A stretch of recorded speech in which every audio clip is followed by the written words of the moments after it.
नमस्कार दोस्तों, the book society में आपका बहुत बहुत स्वागत है। आज की क्लास में हम चैप्टर नंबर 2 के भाग 2 पर चर्चा करेंगे। इससे पहले इस चैप्टर की एक वीडियो ऑलरेडी अपलोड कर दी गई है, जहां हमने इंडो ग्रीक राजाओं के बारे में पढ़ा था और शक क्षत्रपों के बारे में पढ़ा था। तो अगर आपने उस लेक्चर को नहीं सुना है तो सबसे पहले उस लेक्चर को जरूर सुन लेना, ताकि चैप्टर को समझने में आपके लिए आसानी हो।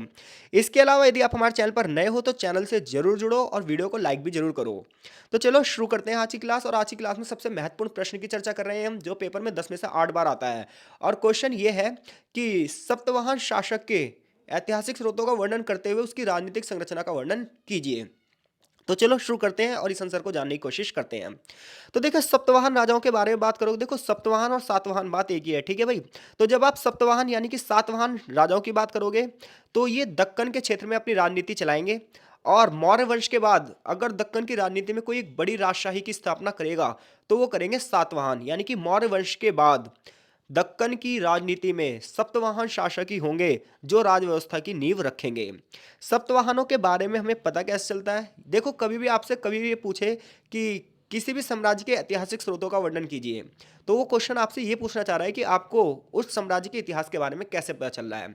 तो सप्तवाहन इतिहास के बारे में हमें कैसे पता चल रहा है?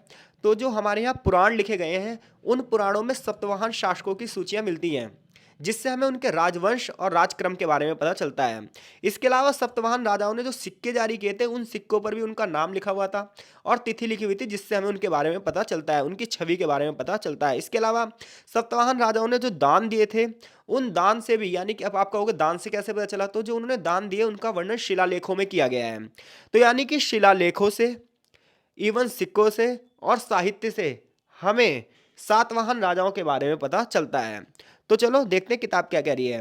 तो किताब ये कह रही है, सातवाहन शासकों की बात करोगे तो आपको पुराणों से उनके बारे में पता चलता है। हालांकि पुराणों में जो कहानियां हैं वो बड़ा चढ़ाकर भी लिखी गई हैं, कई सारे मिथक हैं और कई सारी किंवदंतियां हैं, जिसकी वजह से इतिहासकारों में मतभेद हो जाता है कि किस चीज़ को वो सच माने, किस चीज़ को झूठ माने। लेकिन फिर भी पुराण एक महत्वपूर्ण स्रोत है, जिसके अध्ययन से हमें सप्तवाहन शासकों के बारे में पता चलता है। इसके अलावा सिक्के और शिलालेखों से भी हमें सप्तवाहन राजाओं के बारे में पता चलता है। जैसे कि सातवाहन शासकों ने जो सिक्के जारी किए, वो सीसा, चांदी और तांबे की मिश्रित धातुओं के सिक्के थे। इसके अलावा जो चांदी के सिक्के थे उसमें राजा की छवि और उनके नाम भी लिखे हैं। इसके अलावा पत्थरों से काटकर जो बौद्ध गुफाएं बनाई गई हैं, उसमें बहुत सारे शिलालेख मिले हैं, जिन शिलालेखों में सप्तवाहन राजाओं के बारे में, उनकी रानियों के बारे में लिखा है और जो उन्होंने दान दिया था उसके बारे में लिखा है। तो इन सभी चीज़ों से हमें सप्तवाहन राजाओं के बारे में पता चलता है। और जब हम इस रिकॉर्ड की बात करेंगे तो सबसे पहला जो रिकॉर्ड हमें सप्तवाहन राजाओं के बारे में पता चला था, वो पता चला था महाराष्ट्र के नासिक में एक गुफा मिली थी। उस गुफा की चट्टान पे कुछ चीज़ें लिखी हुई थी, जिससे हमें सप्तवाहन राजाओं के बारे में पता चला। तो इन सबसे ये पता चलता है कि पहली शताब्दी बीसीई में सप्तवाहन शासकों ने अपना शासन शुरू किया होगा। तो इतनी बात पता चल गई आपको कि सप्तवाहन राजाओं के बारे में आपको कैसे पता चला। तो देखो भाई, आगे विद्वान क्या बता रहे हैं? आगे विद्वान ये बता रहे हैं कि मौर्य के बाद अगर कोई बड़ा साम्राज्य आया तो सातवाहन राजाओं को आया, जैसा कि हमें स्रोतों से पता चलता भी है। लेकिन हालांकि इतिहासकारों की इसमें अलग अलग राय है, जो कि हम पहले से ही बात कर चुके हैं। दक्कन की राजनीति की बात करोगे तो दक्कन की राजनीति में बहुत सारी छोटी छोटी रियासतें थी, बहुत सारे छोटे छोटे राजा थे जो इस क्षेत्र में शासन कर रहे थे। लेकिन आगे चलकर इन सभी राजाओं को कंट्रोल कर लेंगे कौन? सप्तवाहन राजा। जैसे कि यहाँ के सिक्कों से पता चलता है कि यहाँ पर बहुत सारे राजा थे, जैसे कि इनके नाम भी लिखे हैं यहाँ पर। गौभद्र, समीगौप, चिमुक, कामवाया, नारायणा जैसे स्थानीय शासकों के नाम मिले हैं, जिससे पता चलता है कि छोटे छोटे बहुत सारे शासक छोटी छोटी रियासतों पर शासन कर रहे थे। अब हम बात करने जा रहे हैं सातवाहनों के राजनीतिक इतिहास की। तो जब आप सातवाहनों के राजनीतिक इतिहास की बात करोगे तो सबसे पहला जो राजा आएगा वो आएगा सिमुक। हालांकि 250 सालों तक इनका शासन चलेगा, किसका? सातवाहनों का। और ऐसे में बहुत सारे राजा इसमें शासन करेंगे और उन राजाओं की कड़ी में पहला शासक कौन होगा? सिमुक होगा। तो सिमुक के साम्राज्य काल में मध्य दक्कन का जो क्षेत्र था, यहाँ पर सातवाहनों की राजनीति शुरू हुई। गोदावरी नदी और कृष्णा नदियों के बीच का जितना भी क्षेत्र था, उन सभी क्षेत्रों पर इन्होंने अपनी सत्ता स्थापित की। और उस समय जो प्रतिष्ठान था, इस समय महाराष्ट्र की एक जगह है पैठन, तो महाराष्ट्र की जो एक जगह पैठन है उस समय वो प्रतिष्ठान थी, इसे उन्होंने अपनी राजधानी बनाया। यानी कि सप्तवाहनों की बात करोगे तो दक्कन के क्षेत्र में इनकी राजनीति थी। इतने ही नहीं, जो गोदावरी नदी है, कृष्णा नदी, इसके बीच का सारा क्षेत्र इन्होंने कब्जा कर रखा था, यानी कि कंट्रोल कर रखा था, नियंत्रण कर रखा था। और जो यहाँ पर एक जगह थी प्रतिष्ठान, इसको इन्होंने अपनी राजधानी बनाया। सातवाहनों की बात करोगे तो पुराणों में इन्हें आंध्र नाम से भी जाना गया, यानी कि एक जनजाति थी आंध्र जनजाति। तो आंध्र जनजाति जो थी और सातवाहन जो जनजाति थी, ये माना गया कि ये एक ही है। तो सातवाहनों का उल्लेख आंध्र जनजाति या फिर आंध्र भृत्यों के रूप में भी किया गया है। तो अगर आप बात करोगे कि भृत्य का मतलब क्या होता है, तो भृत्य का मतलब होता है अधीन, मौर्यों के अधीन। तो जिससे पता चलता है कि मौर्यों के अधीन कौन थे, सप्तवाहन शासकों ने मौर्यों के अधीन शासन शुरू करा। और धीरे धीरे करके जब मौर्य साम्राज्य कमजोर पड़ गया अशोक के बाद, तो इन लोगों ने अपनी स्वतंत्र सत्ता स्थापित कर ली। तो इतनी बात आपको पता चल गई। तो आंध्र प्रदेश के करीमनगर जिले में आप देखोगे तो बहुत सारे सप्तवाहन सिक्के मिले हैं, जिससे पता चलता है कि उनका शासन पूर्वी दक्कन से शुरू हुआ होगा। लेकिन अगर आप नाने घाट की गुफाओं में देखोगे, नासिक की गुफाओं में देखोगे, तो वहां से जो शिलालेख मिल रहे हैं, तो उससे पता चलता है कि इनका शासन पश्चिमी दक्कन से शुरू हुआ होगा। क्योंकि देखो इतिहासकारों की इसके बारे में अलग अलग राय है, क्योंकि अलग अलग तरीके से ऐतिहासिक स्रोत मिले हैं। कोई प्रमाणिक ऐसा ग्रंथ नहीं मिला है जिससे हमें सारी चीज़ पता चल पाए। लेकिन ये राजा तो थे, लेकिन कहाँ से शासन की शुरुआत हुई है इसके बारे में अलग अलग राय है। कुछ लोग कहते हैं इनके शासन की शुरुआत पूर्वी दक्कन से शुरू हुई होगी, कुछ लोग कहते हैं पश्चिमी दक्कन से शुरू हुई होगी। हमें दोनों चीज अपने आंसर में लिख देनी है। अशोक के शिलालेखों में देखोगे तो आंध्र को मौर्य क्षेत्र की आबादी का हिस्सा होने का उल्लेख है। यानी कि अशोक के अभिलेखों में भी आंध्र जनजाति का वर्णन किया गया है, जिससे पता चलता है कि आंध्र जनजाति के लोग थे। उनके स्वयं के शिलालेख उन्हें सप्तवाहन परिवार से संबंधित दर्शाते हैं, जिससे पता चलता है जो आंध्र है और सप्तवाहन है दोनों एक ही होंगे। पुराणों समय आंध्र मूल के राजाओं की अलग अलग सूचियां मिली हैं। मत्स्य पुराण पढ़ोगे आप, ब्रह्मांड पुराण पढ़ोगे, तो ऐसे में 30 राजाओं का उल्लेख है जिन्होंने 460 साल तक शासन किया होगा। वायु पुराण में 300 साल तक शासन करने वाले 17 राजाओं की सूची है। इसी प्रकार से मत्स्य पुराण पढ़ोगे आप, तो वहाँ पे जो पांडुलिपियां मिली है, यानी कि हाथों से जो लिखे हुए लेख मिले हैं, यहाँ पर भी हमें लगभग 275 वर्षों का रिकॉर्ड मिल जाता है। तो इससे पता चलता है जो ये पुराण है, ये बहुत ही ज़्यादा ऐतिहासिक ग्रंथ हैं, जिनसे हमें भारत में शासन करने वाले बहुत सारे शासक वंशों के बारे में पता चलता है। खैर कुछ भी हो, ये तो पक्का था कि सतवाहन शासकों ने बहुत बड़े पैमाने पर यहाँ पर शासन किया है, जैसे कि आप नक्शे में देख भी सकते हो। आगे चैप्टर की बात करोगे तो आगे चैप्टर में हमें बताया जा रहा है कि अब तक इतनी सी बात है कि पहला जो सप्तवाहन राजा था वो कौन था, सिसोक था, या फिर सिमुक भी कहा जाता है। तो सिमुक के अगर सिक्कों देखोगे तो सिमुक के सिक्कों पर कई कई जगह छिमुक शब्द का भी यूज किया गया है। उसके सिक्कों पर सिमुक की जगह जो छिमुक शब्द यूज किया गया, ये सिर्फ और सिर्फ भाषाओं का क्या है, अंतर है, क्योंकि हर क्षेत्र की अलग अलग भाषाएं थी। सिमुक के बाद उसका भाई जो कान्हा है, या फिर जिसे हम कृष्ण भी कहते हैं, उसने गद्दी संभाली होगी और उसने नासिक तक अपने क्षेत्र को बढ़ावा दिया। इसके बाद एक नया राजा है सातकर्णी। ये माना जाता है जो सातकर्णी राजा था, यही सातवाहन का सबसे शक्तिशाली राजा था। उसने नानेघाट में रानी नागनिका के शिलालेख में दक्कन के सरदार के रूप में अपनी उपाधि दी है कि दक्कन के पूरे का पूरा सरदार कौन है, दक्कन के पूरे का पूरा सरदार है सातकर्णी। सातकर्णी के बारे में अगर आप जानोगे तो बहुत सारे अभिलेख मिले, बहुत सारे शिलालेख मिले, जिससे हमें सातवाहन के सातकर्णी के बारे में पता चलता है। तो जो सातकर्णी राजा, इसके बारे में हमें खारवेल की प्रशस्ति में भी पता चला है। इससे पता चलता है कि दोनों चीजें कहीं ना कहीं एक होंगी। सातकर्णी के बाद किसने शासन किया इसके बारे में किसी को नहीं पता, लेकिन इतना पक्का पता है कि उसके बाद जो गौतमीपुर सातकर्णी था, इसने एक बहुत बड़े पैमाने पर शासन किया है। ठीक है भाई, जिसके बारे में पुराणों में पता चलता है। राजवंश में जो अगला शक्तिशाली शासक था वो था गौतमीपुत्र सातकर्णी। यानी कि सातकर्णी नाम के दो राजा हुए हैं। सबसे पहला वाला सिर्फ सातकर्णी था, अगले वाले ने अपनी माता का नाम अपने नाम से आगे लगाया। देखो सप्तवाहन जो राजा थे वो अपनी माता के नाम से जाने जाते थे, ये मातृवंशिकता के नाम से जाने जाते थे, तो इसलिए ये अपने नाम के आगे गौतमीपुत्र लगाएगा। तो राजवंश में जो अगला शक्तिशाली शासक है वो कौन है भाई, गौतमीपुत्र सातकर्णी। नासिक प्रशस्ति में देखो, प्रशस्ति का मतलब क्या होता है, प्रशस्ति का मतलब होता है ऐसे लेख जो राजाओं की प्रशंसा में लिखे गए हैं। तो अगर आप नासिक प्रशस्ति से देखोगे तो उससे हमें पता चलता है उसकी उपलब्धियों के बारे में, कि किस प्रकार से उसने अपने शासन को आगे बढ़ाया और कैसे कैसे उसने कार्य करे हैं। इस प्रशस्ति में हमें वशिष्ठ पुत्र पुलवेमी के शासनकाल के बारे में भी पता चलता है। इससे यह भी पता चलता है कि उन्होंने किस प्रकार से शक राजाओं को, यवन राजाओं को और पहलव राजाओं को हराया है। वहां की स्थानीय भाषा में इन सब चीजों का वर्णन किया गया है। शक वंश और सतवाहन शासकों के बीच में संघर्ष का एक लंबा चरण चलेगा और शुरुआत इसकी होगी जो कि बैगा राज का एक राजा होगा नंबनंस। यहाँ पर कल्याण की एक जगह होगी जहाँ पर बंदरगाह होगा, बंदरगाह मतलब जहाँ पे पानी के जहाज खड़े होते हैं। तो इन बंदरगाह के आसपास के इलाकों को लेकर इनके बीच में क्या होगी, लड़ाई होगी। क्योंकि देखो बंदरगाह के पास का इलाका है तो पक्का व्यापार भी होता होगा, और अगर व्यापार होता है तो पक्की बात है कि हर एक शासक ये चाहेगा कि व्यापारिक मार्गों पर उसका कंट्रोल हो। तो इस प्रकार से जो उस समय का कलिन था, कलिन की समृद्धि में कमी होगी, लड़ाई झगड़े होंगे। टॉलमी की किताब पढ़ोगे अगर आप, जियोग्राफी, तो उसमें भी आपको इन बंदरगाहों के बारे में पता चलेगा, हालांकि कलिन बंदरगाह का नाम उसमें नहीं है।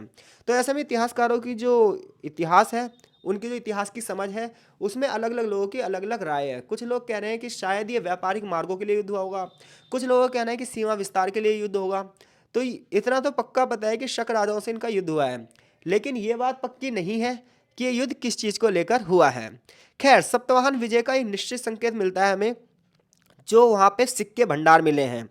कह रहा है 13,000 से अधिक सिक्के मिले हैं जो शक शासक नापण द्वारा जारी किए गए थे। इसके जवाब में गौतमीपुत्र सातकर्णी ने 9,000 से अधिक सिक्कों पर अपनी मोहर लगाई है। तो इससे पता चलता है कि कहीं ना कहीं व्यापारिक जो मतभेद थे वो तो पक्का थे ही थे। नासिक प्रशस्ति से क्या पता चलता है हमें? नासिक प्रशस्ति से हमें यह पता चलता है कि गौतमीपुत्र जो सातकर्णी था, इसने गोदावरी और कृष्णा के बीच जो स्थित जगह थी, इन सभी क्षेत्रों पर अपना कंट्रोल किया था।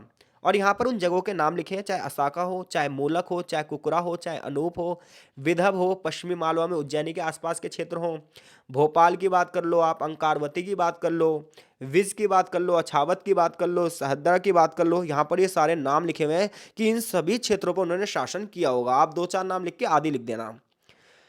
इसके अलावा इन्हें उसके साम्राज्य के रूप में याद किया जाता है जिसके सरदारों ने 3 समुद्र का पानी पिया हो।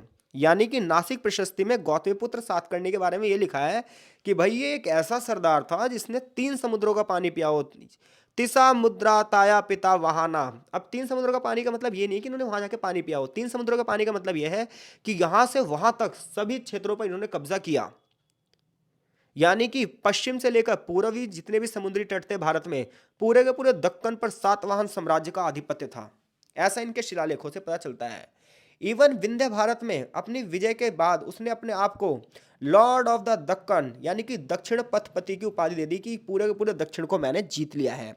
तो गौतमीपुत्र के शासनकाल में सप्तवाहन साम्राज्य नर्मदा नदी के पूर्वी इलाकों में, पश्चिमी मालवा इलाकों में और दक्षिणी गुजरात तक फैला हुआ था। देखो ये चीजें आपको जब भी समझ में आएंगी जब अपने सामने आप नक्शा रखोगे, तब आपको पता चलेगा कि इतने इतने क्षेत्रों पर भैया इनका शासन था। तभी चीजें समझ में आएंगी, नहीं तो चीजें समझ में नहीं आएंगी। आगे चलकर जो गौतमीपुत्र था उसका पुत्र वशिष्ठ पुत्र पुलमी बनेगा और वो भी अपने पिता की तरह 24 सालों तक शासन करेगा। और इसका ही वर्णन टॉलमी की किताब में किया गया है। इसके बाद बैताना बनेगा।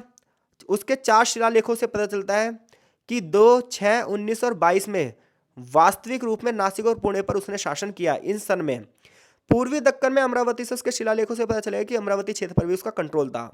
एक सिक्का है जिस पर जहाज की आकृति मिली है, जिससे पता चलता है कि कहीं ना कहीं समुद्र में भी इनकी शक्ति व्यापक रूप से मिली है। रुद्र दमन से हालांकि सप्तवाहन राजाओं को बड़े पैमाने पर हार मिलेगी। तो सप्तवाहन को अगर किसी राजाओं से हार मिलेगी वो था तो रुद्रदमन। और रुद्रदमन के बारे में हमने शक राजाओं के बारे में पढ़ा था, रुद्रदमन के बारे में। तो अगर आपने पिछला लेक्चर नहीं सुना है तो आपको वहां से रुद्रदमन के बारे में पता चलेगा।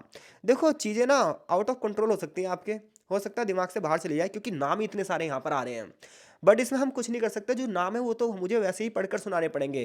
कहानी तो सिर्फ यहाँ पर कोई है ही नहीं। यहाँ पर तो सिर्फ ये बताया गया है कि सप्तवाहन राजाओं का इतिहास आप पढ़ोगे तो पहला कौन सा राजा था, फिर उसके बाद कौन सा राजा था, फिर उसके बाद कौन सा राजा था। तो ये चीज़ें ना आपको रटनी ही पड़ेगी। इसमें हम कुछ नहीं कर सकते। अगर कोई स्टोरी होती, कोई सामाजिक व्यवस्था होती, राजनीतिक व्यवस्था होती, कोई सिस्टम होता तो उसे शायद हम समझाने का प्रयास करते। तो ये तो आप एरो टू एरो एक कॉपी में लिखते जाना और सारे राजाओं का नाम याद कर लेना, क्षेत्र वही होंगे। ठीक है भाई। तो वशिष्ठ पुत्र जो पुलमी था, इसके सिक्के आंध्र प्रदेश के विभिन्न हिस्सों में पाए जाएंगे। हालांकि इसके बाद के जितने भी शासक हैं ज्यादातर चांदी के सिक्कों पर अपनी आधी आधी मूर्तियों के लिए जाने जाएंगे। और ये सारी चीजें वशिष्ठपुर पुलमी के टाइम पर ही शुरू होगा। वशिष्ठ पुत्र की बात करें तो आगे चलकर और भी राजा आएंगे, चाहे वो सातकर्णी हो, यज्ञश्री सातकर्णी हो, वशिष्ठ पुत्र विजया हो। तो ये बहुत सारे नाम यहाँ पर लिखे हुए हैं।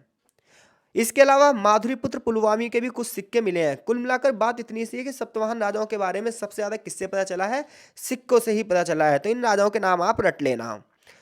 आगे जो जहाज रूपांकन वाले जो सिक्के मिले हैं, इन्हें नियमित रूप से जारी किया गया, जिससे पता चलता है कि जो सप्तवाहन राजा थे ये वाणिज्यिक आदान प्रदान को बहुत ज्यादा बढ़ावा देते थे। महाकाव्यों में जो ऐसे कि रामायण में, महाभारत में जो बड़े बड़े महानायक हैं, इससे इन्होंने अपनी तुलना करी है और अपने आप को बड़ी बड़ी उपाधियां दी हैं। इसके अलावा इन्होंने अश्वमेध यज्ञ, वाजपेयी यज्ञ और राजपेयी यज्ञ जैसे बड़े बड़े जो यज्ञ हैं इनका भी आयोजन किया है और अपने आप को एक बहुत बड़े ब्राह्मण के रूप में भी महिमा मंडित किया है। इनके अगर आप प्रशासन की बात करोगे तो बहुत बड़ी प्रशासनिक सेवा थी इनकी, जिसमें विभिन्न अधिकारियों की नियुक्ति की गई थी। जैसा कि इंडो ग्रीक, सप्तवाहन, छारतो, कार्दमक, इन सभी शासकों के बारे में हमने पढ़ा। इन सभी ने अपनी बड़ी बड़ी सेनाएं खड़ी करी, क्योंकि कोई भी शासक वंश जब चल पाता है जब उसकी एक बड़ी सी सेना हो। और इसलिए किया गया ये सब ताकि आक्रमणकारियों को मुंह तोड़ जवाब दिया जा सके। जैसे कि हमने लास्ट लेक्चर में पढ़ा था, इंडो ग्रीक राजाओं ने अलग अलग क्षेत्रों पर शासन किया और संयुक्त शासकों की तरह राज किया। एक ही टाइम पे दो दो तीन तीन राजा थे। उनका क्षेत्रीय विस्तार उनकी सैन्य शक्ति पर आधारित था। पैदल सेना थी, सप्तवाहनों के पास घुड़सवार सेना भी थी, रथ सेना भी थी, हाथी बल भी थे। सेना के कमांडर को महासेनापति कहा जाता था, जो अक्सर नागरिकों का कार्य भी करता था। इसके अलावा सिविल अधिकारी भी थे, भी सैन्य अधिकारी भी थे। कृषि से बड़े पैमाने पर कर वसूला जाता था। इसके अलावा शिल्प के माध्यम से भी करों की वसूली की जाती थी। बड़े पैमाने पर राजस्व वसूली के लिए बहुत सारे अधिकारियों को भी रखा जाता था। शक और सप्तवाहन दोनों के लिए नासिक, जुन्नर और कारले जो जगह थी, इनको कंट्रोल करना बहुत ज़्यादा जरूरी था, क्योंकि यहाँ पर बहुत सारे बंदरगाह थे। तो इससे पता चलता है शक और सप्तवाहनों के बीच में जो संघर्ष हुआ वो बंदरगाहों को लेकर हुआ। छत्रपों के अलावा सप्तवाहन राजाओं की बात की जाए तो उड़ीसा और कलिंग के राजा खारवेल के साथ भी इनका संघर्ष होगा। सप्तवाहन ने पश्चिम में भी अपना सेना भेजी और कहा जाता है सप्तवाहन सेना जो थी, इन्हें खारवेल के राजा से करारी हार भी मिली।